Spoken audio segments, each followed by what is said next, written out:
आता हे आपल्या गावचे सरपंच साहेब आहेत. हो, सरपंच साहेब सरपंच नमस्कार. नमस्ते. तुम्हाला प्लॉट कसा वाटते सर? नाही प्लॉट म्हणजे खासच स्वतः मी हे प्रोडक्ट आहे ना त्या शेतकऱ्याला वापरण्यासाठी ते प्रत्यक्षात मी दिलं आणि प्रत्यक्षात तुम्ही वापरा आणि त्याच्यानंतरच तुम्ही जनतेला सांगा किंवा लोकांना सांगा. बरोबर. कारण की जोपर्यंत तुम्ही वापरून पाहत ना तोपर्यंत याचा रिझल्ट आपल्याला लोकांना जनतेला सांगू शकत नाही. तालुका तालुका कळमनुरी, जिल्हा हिंगोली. तर तुम्हाला हे एसटी लावून किती दिवस झाले आज?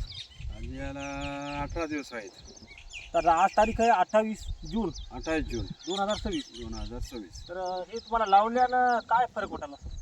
काय पिटुळे जास्त काढलेत, पिलं कोंब काढलेत सर. ही उगवण शक्ती भया, उगवण शक्ती ही उगवण शक्ती मी बघू उगवण शकता शक्ती अशी 6 की काढली, 6 की काढली. फास्ट झाली ते. हा. आणि परत आता आपण काय करता की याला काढून बघू.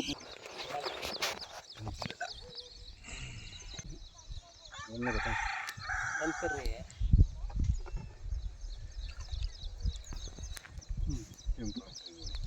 हे बघा, हे बघू शकता शेतकरी मित्रांनो. त्याच्या हातात द्या.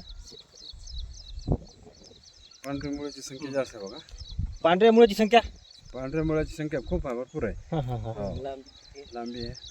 हे बघा. एक बाटला म्हणजे 1 फूट त्यावरच. आणि कसल्याही प्रकारची बुरशी याला नाही आहे. बुरशी नाही का नाही, पांढरी मुळे खूप आहे. तर तुम्ही दरवर्षी काका हळद लावता. हो. तर या प्लॉटमध्ये आणि त्या प्लॉटमध्ये काही फरक? याच्यामध्ये पांढऱ्या मुळेचे जास्त फरक आहे. आणि उगवण उगवण शक्ती बी मस्त आहे, पिटुळे सारखे काढलेत बघा.